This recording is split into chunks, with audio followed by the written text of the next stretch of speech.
Hello everyone and welcome to the Transcendence Succeed Show. I'm your guest host, Megan North. Firstly, I would like to thank our sponsors of the show, Quantum Awakening, Voyage of Transcendence, myself, and our lovely guest who paid to be featured on this episode. And talking about our lovely guest, today we are joined by Rosemary Gattuso, who is no stranger to this show. Rosemary was my guest last season on episode 10. So if you want to catch up with that after you watch this episode, then please go back to season 5, episode 10 to watch Rosemary's initial interview. So let me tell you more about Rosemary. She is a specialist in family mediation and restorative justice, focusing on respect and children's well-being during separations. She serves on restorative justice panels and advocates for a trauma-informed, strength-based approach.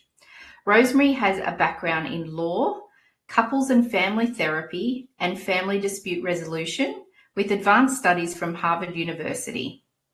Rosemary leads workshops on trauma-informed living and strengths-based practices. Her book, It's Not You, It's Me, A Chronic Overthinker's Guide to Self-Reflection, reflects her journey from chronic overthinker to reflective practitioner, aiming to inspire positive change in individuals and communities. Welcome back to the show, Rosemary. I'm so glad that you're here with me again today. Yeah, me too. Thanks, Megan, for that lovely introduction. It's always lovely to connect with you. It is. Thank you. So what's been happening in your world since we last spoke? Yeah, I guess things have been sort of full on in that build up to the end of the year, trying to get as much work done and plan for the next year. I guess it's kind of the usual end of year rush and busyness, with a little bit of relaxation whenever possible, but definitely looking forward to the holiday break. Yeah. And do you think that when people start to feel overwhelmed and when things start to get stressed, the overthinking creeps back in? Definitely. It definitely can, because, I know with myself, I keep a list of what has to be done, and some of it's physically, in my diary and on paper, some of it's just all in my head. And it can get quite overwhelming, depending on what's happening on that day and how I feel and how smoothly things are going or not so smoothly. It can definitely escalate the stress and anxiety about getting things done and what needs to be done and what hasn't been done. And it's also reflective in, my work as a family mediator. It's generally the time of year when things get really busy, because everyone has so much that they want to resolve and get through in the build up, to the holiday season and the break, because there's a lot of decisions that need to be made as well. Yeah. And I would also imagine that particularly with couples separating with children and trying to work out that balance, particularly at this time of the year, I feel like that there may be added pressure because it's then the children's first Christmas, possibly with the parents separated. What are we going to do with the children? Who are they going to? How are we going to balance that? Yeah, there's so many layers of things that I guess of organising, and so much that this time of the year can include and be made up of, that sometimes you don't realise until you have a family that's separated how much is involved and how do you work out who does what and when, and allowing for children to have an opportunity to spend time with both their families, that can be complicated even if they're not in the same city or if parents aren't communicating or, whatever the situation is. So finding that balance, it can be quite challenging. It's challenging for parents, and then it can also, or obviously equally or more so challenging for the children who are experiencing it. Yeah, yeah. And I would imagine that you would be really focusing in when you're doing this mediation at this time on that real strengths-based approach, because what is strong for each individual person to be able to help the children through this process at this time. That's right, because for many people, the default when going through a personal challenge or crisis is to look at what's wrong and the negatives and what's changed for that's not for the better, that's for the worse. And so sometimes being able to hold a space where there's just small evidence of the opposite of how things are working well, and the benefits that their children will experience and what they can still give to their children, it can help sort of change the narrative and make the transition a little bit smoother. Yeah, definitely. And so our last conversation, we were focusing on the overthinking as an issue and the strengths-based approach. But today, actually, we're going to talk and explore the effects of trauma and how you can turn that trauma into triumph. So let's start at the beginning. And I'd like to ask you, can you explain in your words what trauma is and its impact on someone's sense of self? Thanks, Megan. And so I guess I see trauma as, an event or a series of events or a situation. The actual details of the event aren't as important as the impact on the individual. And it's about the impact on an individual's sense of self. And so going back to, the episode on overthinking where, we spoke about categorizing things under what's wrong or what's strong. Well, then, an event or whatever the build up that has a traumatic impact on an individual is normally something that focuses on what's wrong. So then if I say that trauma is really about the impact, it results in a tendency for us to view ourselves through the what's wrong lens. Yeah. And so that's, trauma is a deficit of self, and it makes us, there's a tendency for us to then see ourselves as the not good enough, as what I've done wrong, as, I've done this again. Whereas the sense of self, I see the sense of self being made up of two types of interactions. So the first one is interactions that we have with ourselves and the interactions that we have with others. Now, these interactions, they either focus on what's wrong or what's strong. So when we have interactions that focus on what's wrong, they take away from our sense of self and they take away from our ability to believe in ourselves. Whereas interactions that focus on what's strong, then they build on our sense of self and they can help enhance our ability to believe in ourselves. So the more, I guess, evidence we have of why we should believe in ourselves, then the more resilient we are going to be. We are going to be able to believe in ourselves even when we are going through crisis. We're going to be able to turn a mistake into a learning opportunity, and we're also going to be able to continue to pursue our dreams and our goals even when other people doubt us or doubt what we're doing, because we believe in ourselves. So trauma can then take away that self-belief. And it can also be in specific areas of our life. So we could have an individual who believes in themselves in, certain parts of their life, which might be, work or academic, family. But then when it comes to intimate relationships, that might be, where the challenge is, or even just relationships generally, and that might be seen in the quality of the relationships. And the quality of the relationships will then reflect the individual's level of self-belief. And they might have a tendency to focus on what's wrong as well. Because if we see ourselves through the what's wrong lens, then the people that we gravitate towards and connect with are more likely to also share that view of us. Yeah, because our energy is reflecting that. Yeah.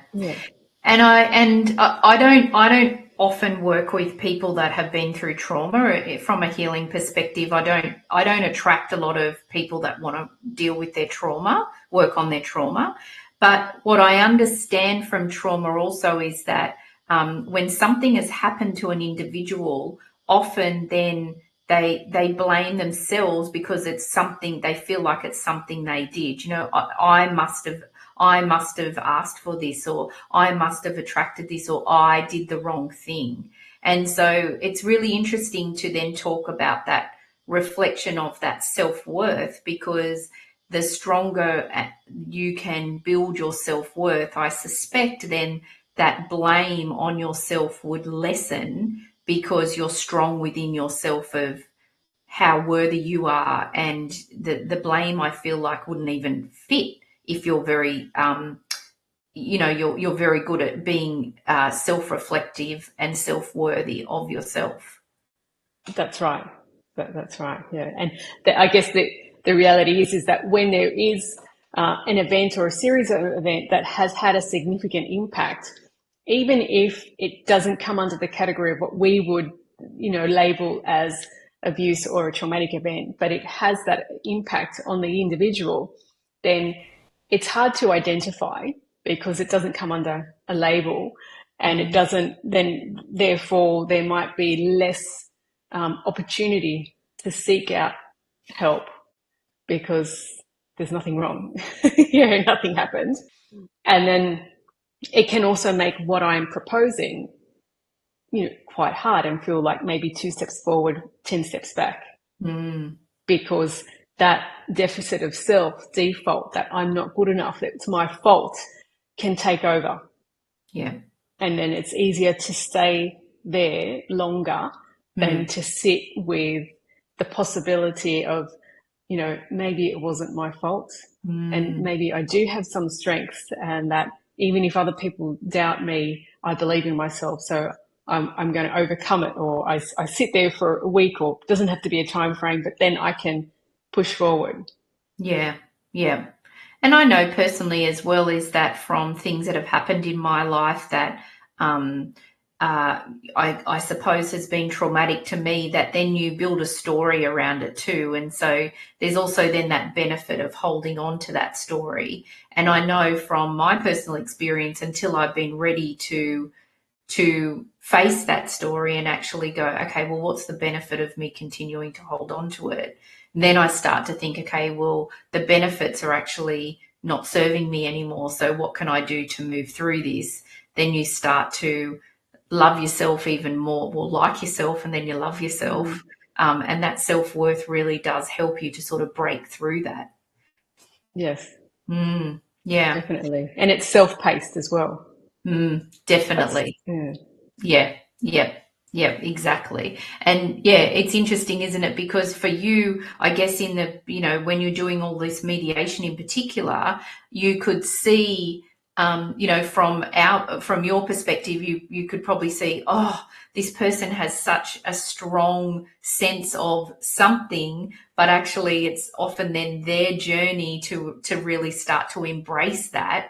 And to start to believe in it. You can tell them, but until they start to believe in it themselves, then the journey doesn't really start. Yeah, that's right. And that's why it's so important that anyone who is, in service helping people to heal, that they are offering ways to empower rather than, I'm the expert and I can tell you what will help you. Yeah.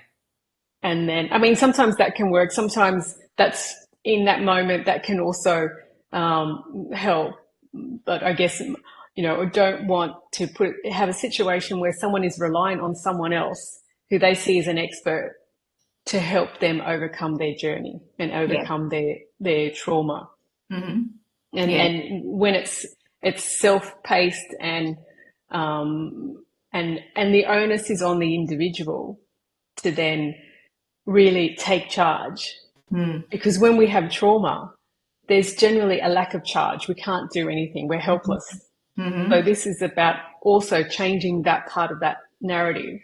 Yeah. That I am, I can be a part of my healing. And I said that trauma is, when we have a deficit of self, and it's about the quality of interactions, that the interactions that we have with ourselves and others that focus on what's wrong. But then at the same time, to heal trauma, then it's about interactions with ourselves and others that focus on what's strong.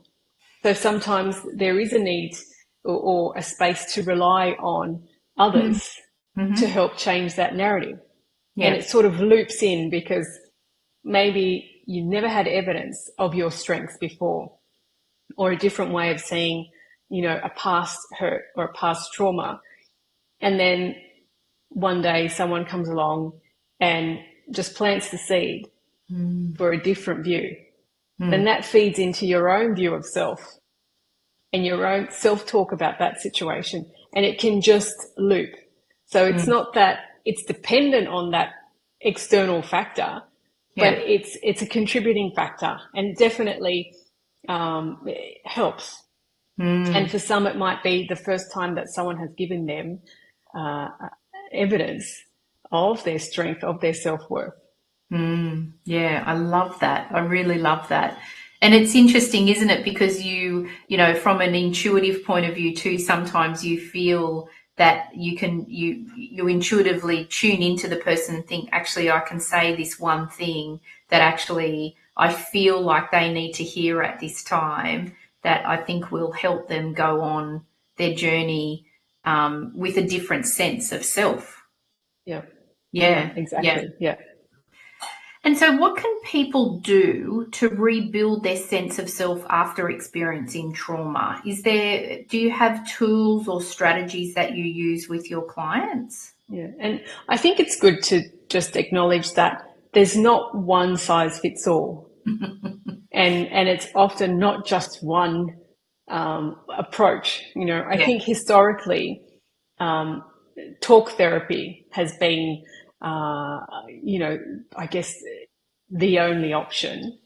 Talk therapy and even medication has been the dominant, not the only, but the dominant option. So that if you did go to your family doctor, they might ordinarily, make a referral or write a prescription.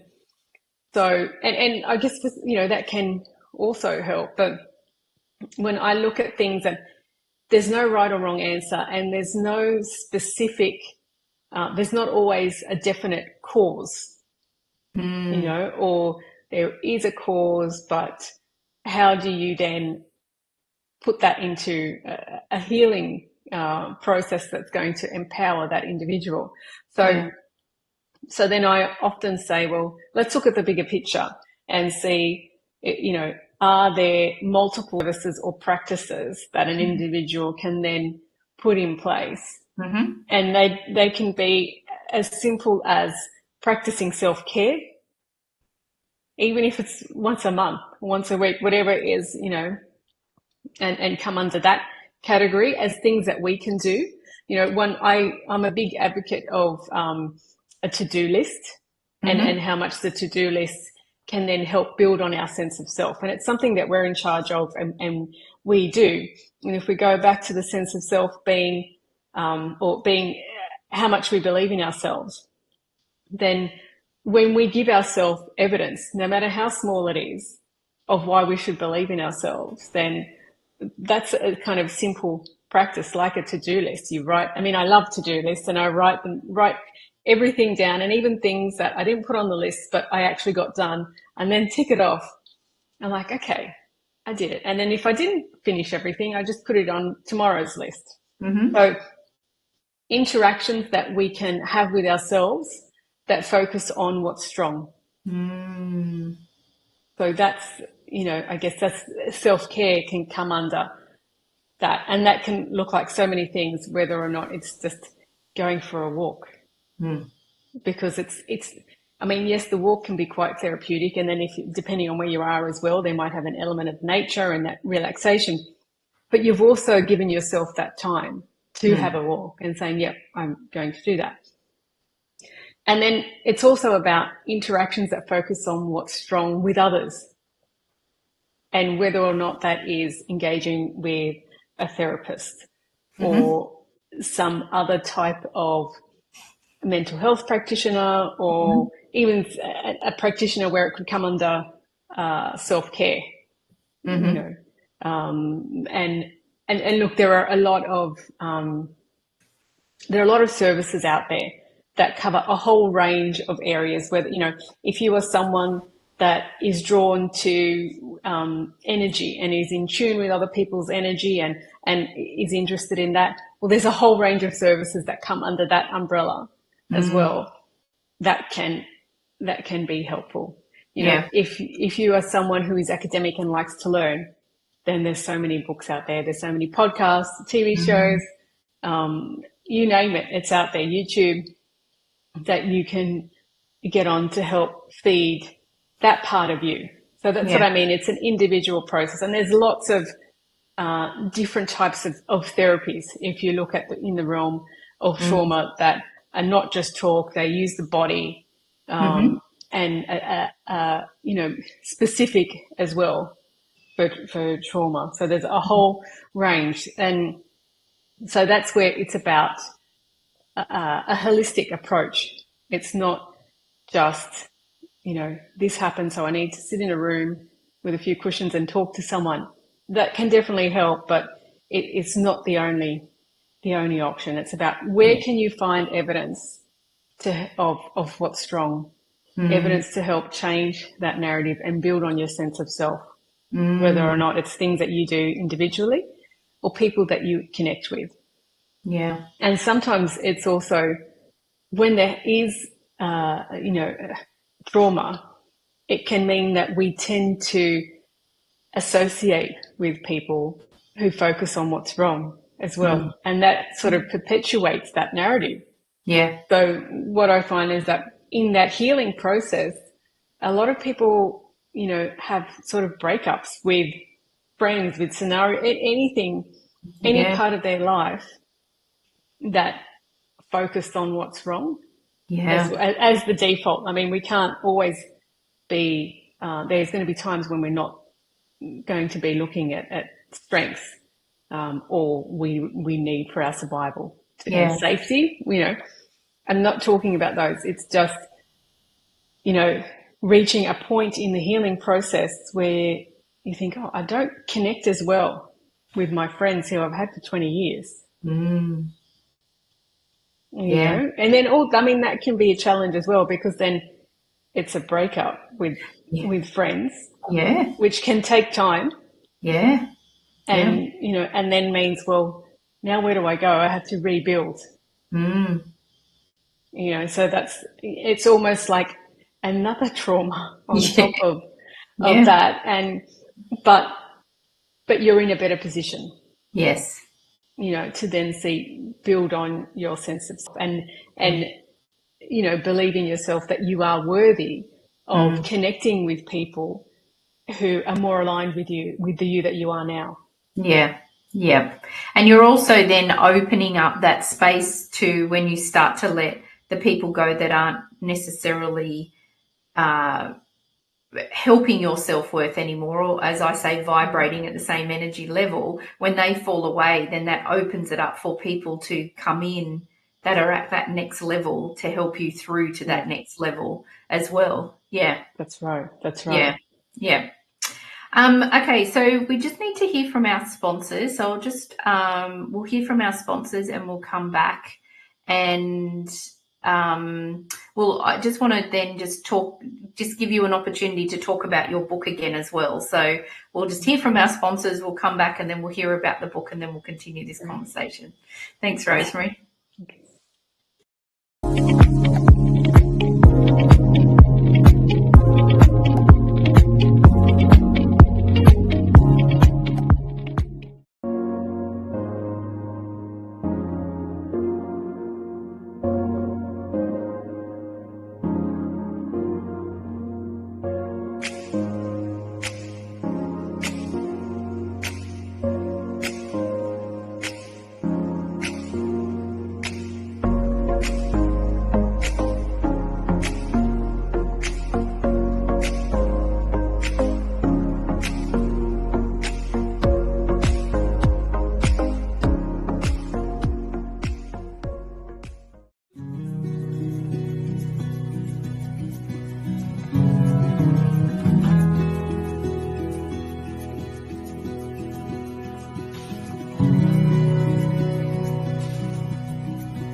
Welcome back, everybody. I'm here with Rosemary Gattuso, and we are talking about turning trauma into triumph.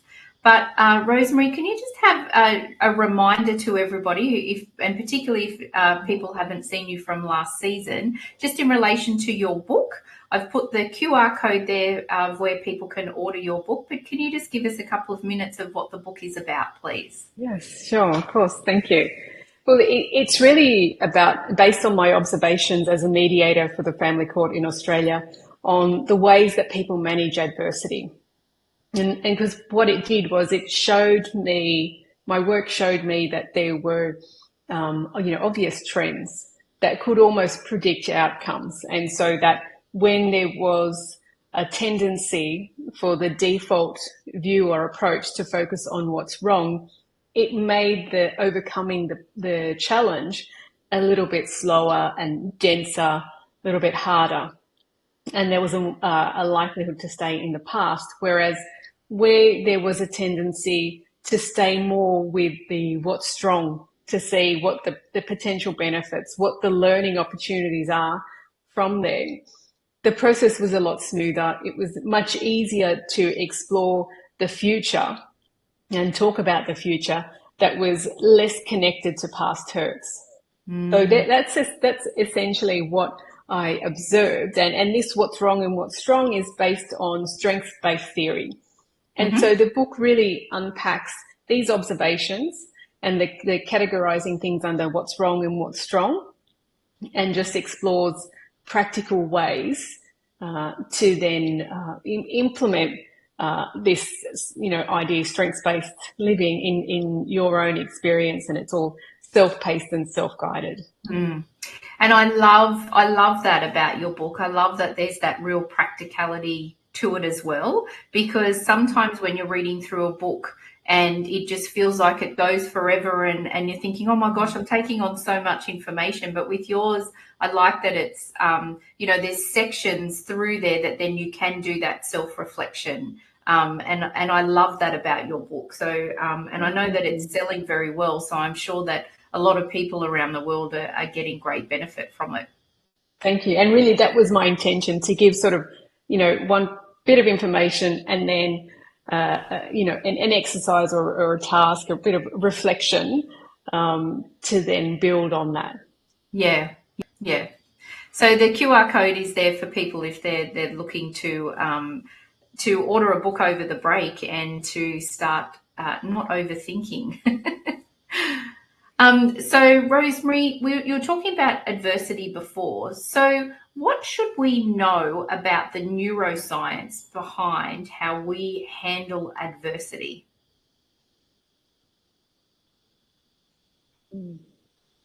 Well, I mean, if we look at the neuroscience, I mean, we can talk about neuroscience without looking at the specific parts of the brain and how things work, because it's essentially, what happens to our biology based on our outside experience. And the outside experience, is about our childhood experience and the early experience that we have with our significant others and our caregivers. It's also about the environment around us in terms of, food, clothing, shelter. Do we have clean water? Do we have a safe place to live, free from toxins and things, And then the third element that I'll mention here is genetics, because then we might have a predisposition to, respond in a certain way. But what I guess the scientists have shown is that our genetics can be altered by our experience. So that experience is vital because it can change our biology. Okay. And so then if we look specifically then to, humans as a species, we survived over the years and evolved because we were essentially paranoid, and constantly on the lookout for danger. So biologically, there's this predisposition to look for and anticipate what's wrong. and that's how we survive. So there's that element that is an intrinsic part of us. Then we also have negative bias. And then, so negative bias means that biologically we will remember and focus on what's wrong in a situation before we see the strengths or the benefits or what went well. So there, I guess the parts of the two big sort of parts of brain science that impact whether or not we go to what's wrong and what's strong. And so it doesn't mean that we have to, biologically, we're all going to have that default, because we also have our early experience and what we were taught. So, and then genetics as well. There's many layers, and I guess that's also why healing can have many layers as well, because there's not just one impact. We may have grown up in a household where the default was to focus on what's wrong, and so that became ingrained in us. So, and it's almost like it sets a habit. And so if you look at this idea of habit, and habit can be linked close to addiction, but it can take time to undo that. Because it's not just the experience, but it's also becomes part of our biology. Interesting.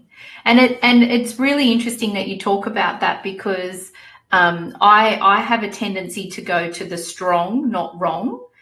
Whereas sometimes, depending on what we're talking about, my husband will have the tendency to go to the wrong, not strong. And in a way, sometimes it's actually not a bad thing, because I naturally go to the strong. I give everyone and everything the benefit of the doubt. Whereas sometimes he will actually give me that wrong, that go from the other perspective, and it gets me then to think differently about the situation.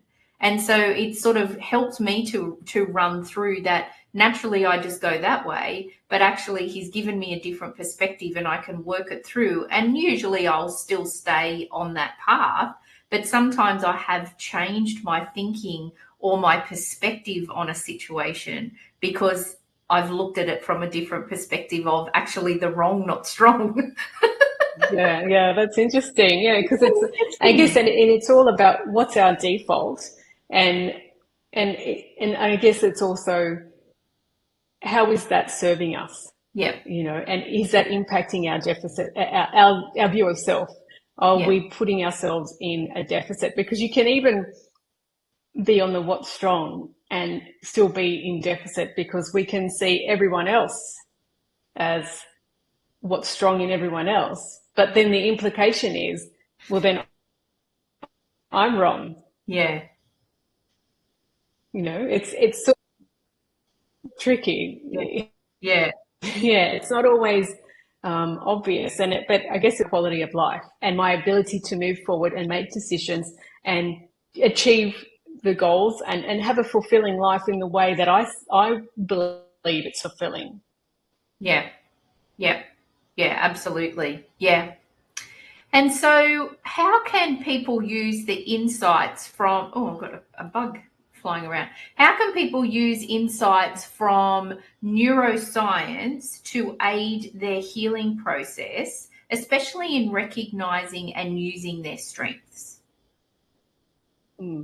Well, I think the first step is to be patient and acknowledge that, well, this is something that has built over years and over time.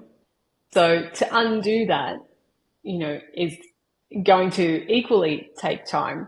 And, because I've already touched on, the many layers mean that there's not one answer or one specific path that can be named. It's not like I go to a therapist and they'll say, if you do this and this, you'll be okay. You'll be right. You'll be able to heal. And, sometimes just having that awareness of, actually, I've gone down the path of what's wrong again, and I know why I'm doing it. Because there's been all these layers of conditioning and biology. So sometimes just that awareness after an event can be enough, because then you can't forget that. And if the next time you still go down the same path, then there's another layer of awareness, because then, so sometimes it's about learning from the times that learning from the times that we continue to focus on what's wrong and the impact it had on us, because we know that our biology and our early experience has ingrained in us that this is the way to respond. So to undo it, I mean, the brain, if we see the brain as a muscle, and you do something a specific way, it's like exercise, and you tone up those parts of the brain. So this is about really undoing all that, and it will take a lot of work. Yeah. And it's interesting, isn't it? Because I've often heard, when they talk about people trying to give up smoking, and they stop and then they go back, but then they stop again. And I've heard people say that, well, at least you've not smoked for as long this time, and you're going back to stopping again. And each time, often people stop for longer periods of time, then they'll go back, and then eventually, usually most people, if they really want to stop smoking, they will. But it doesn't necessarily, but then other people can stop straight away. And it's just, it's really interesting, isn't it? I think we have to be, that self-worth and self-compassion when we're on that healing journey, I think has to be really strong, because it is a journey, and there's no one magic pill to actually just take and everything has been healed from your whole life in one session. And so I think that self-compassion, I think when you're on that journey, is really important as well. Yeah, that's a really important point that you made, Megan. And even, my role as a mediator is to be that independent third party, and I'm not there to judge or take sides or give an opinion. So then, well, why don't we be a mediator for ourselves, in these types of times? Because, as a mediator, I can have some really challenging, or not challenging, but difficult is a better word, difficult conversations with people. And I think that's able to take place because of non-judgment.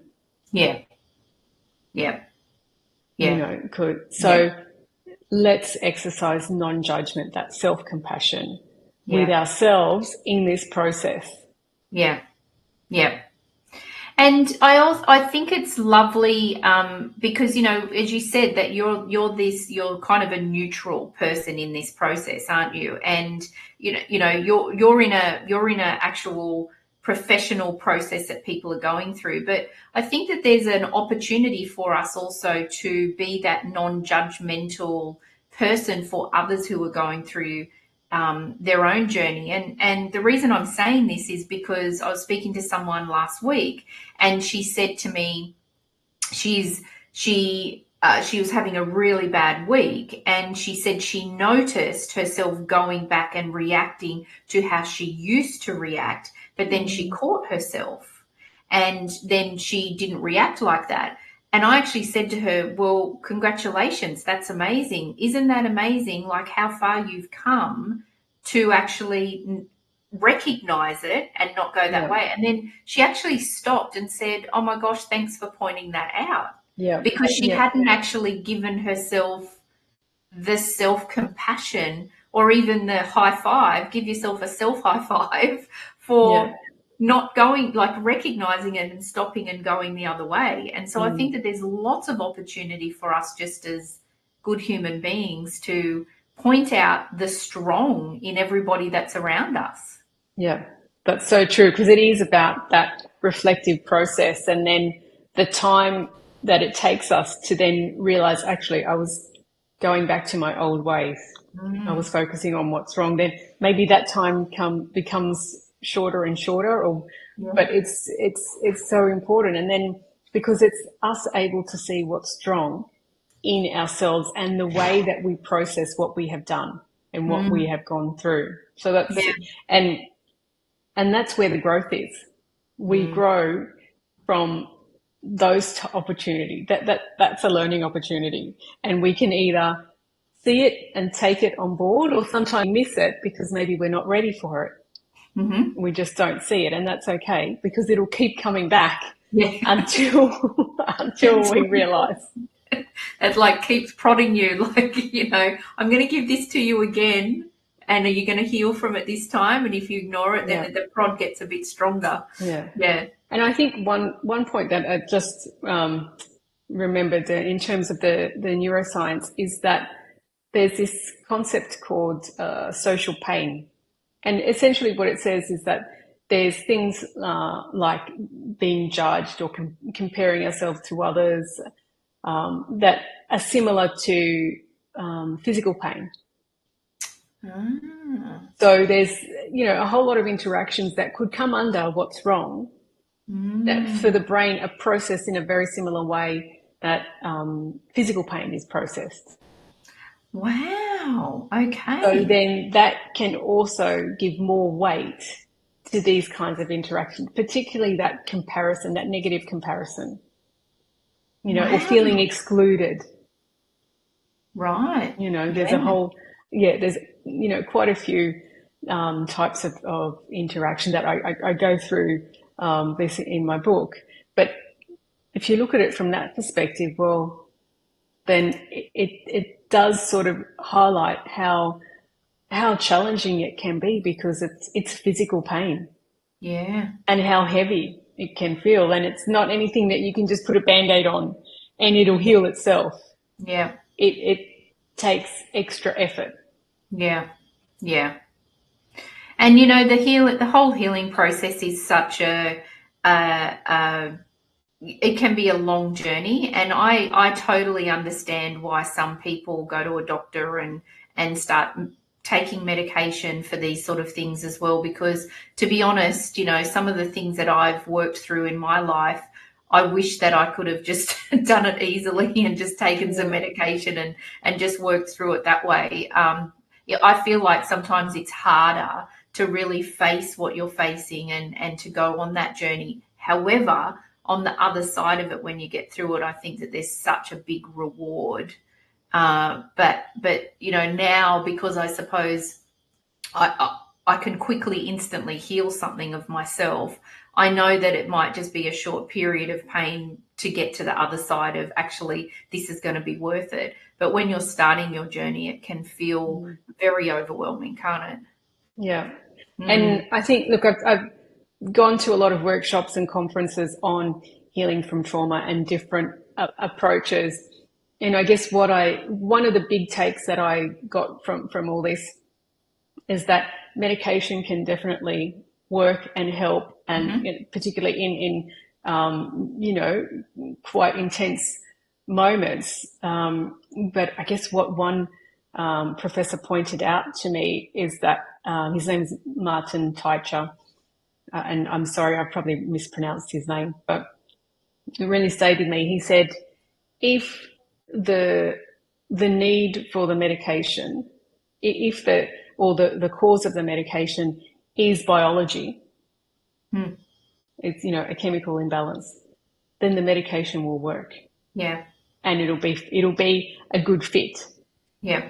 However, when it's a result of experience, it's a result of trauma, the medication will have limitations. Right. And will have a bigger impact if used in conjunction with other therapies, treatments, services, whatever is available, because it's not going to get to the cause. Yeah. Yeah. Right. Oh, so, it can definitely help, but it really put things into perspective as to why, going down the medication route can be really helpful for some and not for others, or then they're on a medication for years and then it's not effective anymore and they have to change. And I'm not medically trained, but this is, what I've been told. And it really, I guess it really made sense for me, Yeah. And for me too, because that makes perfect sense. Yeah, really interesting. Isn't that? Yeah, very interesting. Thanks for pointing that out, because that's something for me to ponder. I'm going to look him up and read some more about that, definitely. And so from your experience, what are the main obstacles to building resilience for those who've been through trauma? I think the main obstacle is really, well, there's a main obstacle can be our sense of self and our self-doubt. Yeah. Yeah. You know, so being able to be in a situation where we are confronted by people, situations, services, knowledge, whatever form it takes, or an experience to help shift to the next, take that step forward. Yeah.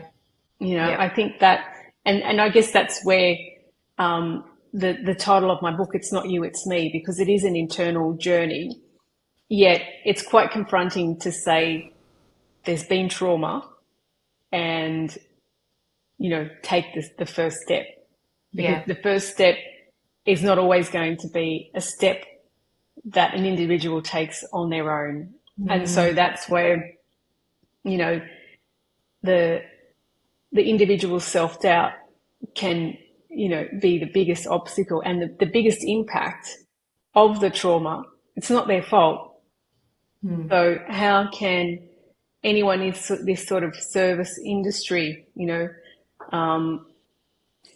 show that compassion and evidence of what's strong for that individual as they walk side by side with them? And it's not about pushing from behind or leading from the front. It's about walking side by side with that individual. And sometimes it's hard to connect with the right people or to even have the courage to then, you know, look for someone that can help. Yeah, definitely. And I think also it's sometimes, you know, we can connect with people who are offering services that, you know, for our own personal growth, but they don't really gel with us. Yeah. There's something, and that can be either because we're not ready or they're just not right for us. Yeah. So sometimes, you know, being persistent and finding the right method, the right approach, the right person, that, you know, in whatever form it takes. Yeah. Yeah.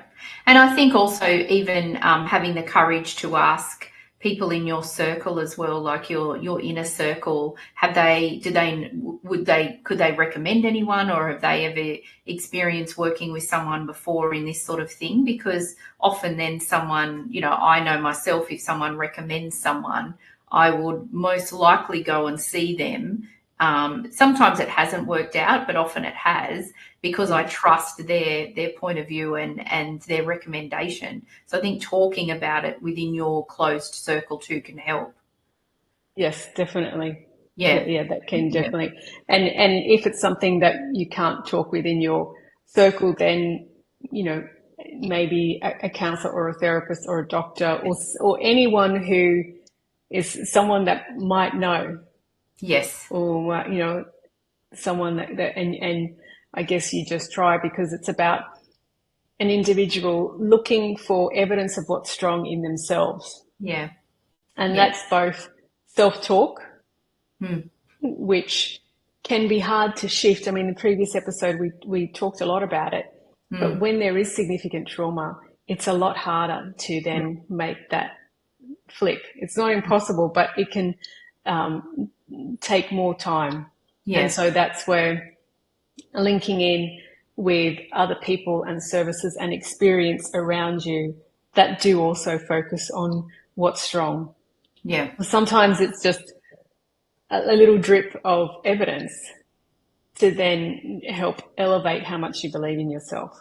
Yeah. Just enough to then take the next step. Take the next step. Yeah, that's beautiful. Yeah, thank you. So can you believe that we've only got a couple of minutes left? Oh gosh. Again, I know. Time flies. Yeah. It sure does. So I will ask you the same question that I ask all of my guests before we finish our conversation. So at the moment, because we've already had your favorite quote from a few months ago, so at the moment, what's your favorite quote and why is it so important to you? Well, at the moment, I've got it here. It says, "We do not heal the past by dwelling there. We heal the past by living fully in the present." And that's a Marianne Williamson quote. Oh, that's And I really like that, and particularly in terms of what we are talking about today, because for me, reflecting on my personal experiences, the times that I haven't taken the next step, and it's, in general, even if it is applying for a job, or, doing something that I was really unsure about or that scared me a little bit, yeah. times that I didn't do what I wanted to do or thought I could do was really linked to, beliefs about my past and about Mm, experiences in the past that didn't turn out as planned.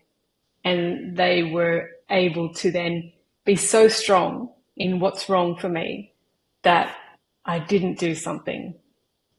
And it right. really kept me in the past, and it really illustrates how much staying in the past prevents you from being present and making future decisions. Mm. Oh, yeah. Yeah, yep, I can see how, yeah, absolutely. And that I feel like that quote really ties in with our whole conversation today as well. Yes. Yeah, Yeah, no, really it really perfect. does. Yeah. Yeah. So Rosemary, thank you so much for bringing your beautiful energy to our conversation. I've really enjoyed again talking to you, and I love hearing your perspective because you always give me. I've had a couple of aha moments through our conversation today, so thank you for that. Oh, you're welcome. Thank you for having me again. And I'd also just like to thank all of our amazing and dedicated audience supporters and to our sponsors. And Rosemary, wishing you and your family a very safe and happy holiday season because next week it's Christmas. So here in Australia, it's blazingly hot. We've really hit summer, but Yeah. for other parts of the world and in America, they'll be going into their cold winter. So I hope that you have a lovely festive season.